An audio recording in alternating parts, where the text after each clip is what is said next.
And so the next day they obtained warrants and to search the residence for the child. And at that point, the defendant is gone. Now, they say it's a planned move. Maybe they did plan to move to Hawaii. However, they clearly left very quickly as soon as they were contacted by law enforcement. The vast majority of their belongings were still in that apartment. And so the investigation continued. A Child Protection Act was filed, and an order was given for Lori to produce the children, for the defendant to produce the children, which she did not do. I'll address this issue that she informed law enforcement that she would turn herself in. It's kind of hard to trust someone to turn themselves in on a warrant when a simple welfare check caused that person to leave. Your Honor, as counsel stated, Idaho Criminal Rule 46 lists the factors to be considered at setting bail. So we'll go down through those. The defendant's employment status and history. As far as we're aware, she's not presently employed. No argument can be made that she's at a risk of losing employment. Their financial condition. We are aware that the defendant's new husband received a substantial sum of life insurance proceeds from the death of his wife last October. Obviously, those funds provide them with the ability to relocate quickly and to stay away from Idaho, which we believe they've already done. The nature and extent of the defendant's family relationships. The defendant's only family here is her new husband. And it's important for the court to consider that at a bail reduction hearing in Hawaii, very recently, the defendant's attorney represented to the court that her husband lived in Hawaii, not in Idaho. Now, we understand that the defendant does have a house here, close to here. However, the fact that the defendant represented to a Hawaii court that they lived in Hawaii shows that they consider their ties not in Idaho but in Hawaii. And in terms of her past residences, if we go back to the last year, it gets a little more concerning. In regards, since this last summer, the defendant has lived in Arizona, Idaho, and Hawaii. And quite frankly, the circumstances under which she left Arizona, which was soon after the killing of her estranged husband by her brother, and the circumstances in which she left Idaho, which was the same night Rexburg police did a welfare check on her, give the state serious concern that she is a flight risk. Factor 4 is the defendant's character and reputation. Since this last summer, there has been a clear and alarming pattern in the defendant's life.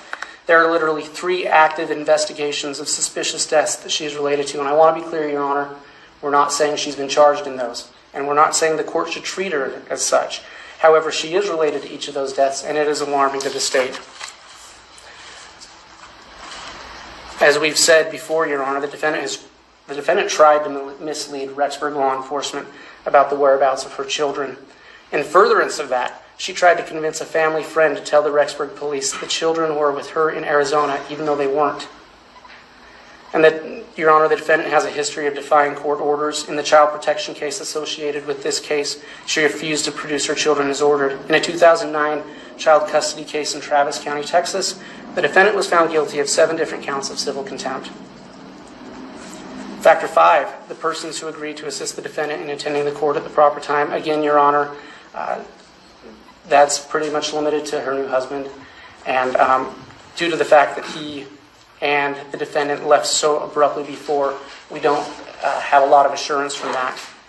Factor 6, the nature of the current charge and any mitigating or aggravating factors that may bear on the likelihood of conviction and the possible penalty.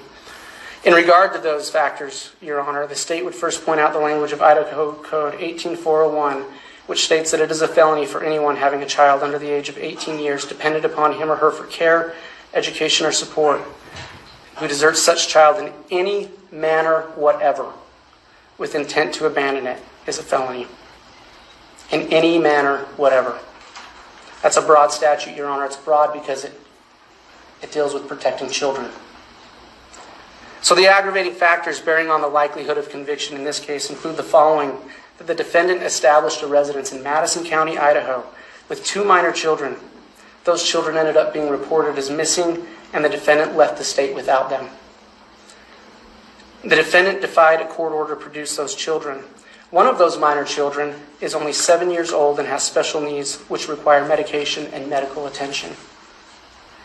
Both of the minor children received Social Security benefits, and the defendant continued collecting the children's Social Security benefits into her own account, both after the last known sightings of the children in Madison County and continuing into Hawaii. And it's important to note that case law related to the desertion of a minor child and Idaho Code 19302 make it clear that this court has jurisdiction over acts of desertion both here in Madison County and continuing into Hawaii. And the most aggravating factor, Your Honor, one that's quite frankly heartbreaking and is the reason why there's so much media attention, is that the children are still missing. And the defendant has not only misled law enforcement in their efforts to find the children, but she has completely and utterly refused to aid in any attempts to find the children, even before charges were filed. Another factor bearing on the likelihood of conviction is the Idaho Code 18403 and 18405 and case law related to the statute under which she was charged make it clear that proving abandonment or desertion is prima facie evidence that the desertion was willful, which makes it easier for the state to obtain a conviction. In regards to the sentence, should the defendant be convicted, and we believe she will, the defendant could face up to 30 years in prison, which is certainly motive to flee. As far as the defendant's prior criminal record, Your Honor, as we aren't aware of any criminal history. However, as we discussed earlier, she does have a history of defying court orders. Factor number 8, any facts indicating the possibility of violations of law if the defendant is released without restrictions. And Your Honor, we would just say past behavior is the best predictor of future behavior. She's already disobeyed this court's order, and so we have no reason to believe that if she were released that she wouldn't continue in unlawful behavior. Factor 9, any other facts tending to indicate that the defendant has strong ties to the community and is not likely to flee the jurisdiction. At this point, Your Honor, with her 2 children missing, the defendant's only local tie is her husband, who again, as of a couple of weeks ago, she claimed that he lived in Hawaii. Factor 10, what reasonable restrictions, conditions, and prohibitions should be placed on the defendant's activities, movements, associations, and residences. Your Honor, should the bail be lowered, or should the defendant be able to make bail, we would ask for the following restrictions: that she be limited to living in Madison or Fremont County, Idaho, that she be required to wear some sort of GPS location device, and we're aware that those can be obtained from a bondsman, and that the defendant, if she does have a passport, that she surrender it to the court. In conclusion, Your Honor, the defendant established through her own behavior that she cannot be trusted to obey a court order or to appear at future court hearings. The state believes that bail should be confirmed where it is. We have no confidence that the defendant will stay in the area and appear for future hearings should she be released. Thank you, Mr. Wood. Ms. Elcox, this is your motion. I'll give you the last word if you'd like it. Thank you, Your Honor. As I indicated, Lori is more than willing to abide by any restriction that the court puts on her if the court so chooses to do so. The prosecutor stated that past behavior is essentially the best predictor of future behavior. I would point to the fact that Lori, in all of the decades that she has been alive, does not have a single criminal law violation whatsoever. It goes without saying that she also does not have any failure to appear in any criminal case. The prosecutor referenced the specific code language that she is charged with. I would note that this statute doesn't have a definition for abandon. However, the Child Protective Act does. And in those statutes, the prima facie evidence of abandonment is established when there hasn't been the parental relationship hasn't been maintained for a year. Pursuant to the charging language and the time period that the state chose to charge in this case, Lori isn't even at half that time. So I respectfully disagree with the prosecutor's assertion that Lori will be convicted of these charges. I have represented to the court, as I have a duty of candor to the tribunal, that Lori will be residing locally. And as I indicated, I'm happy to provide that address to Your Honor under seal to protect Lori in this case.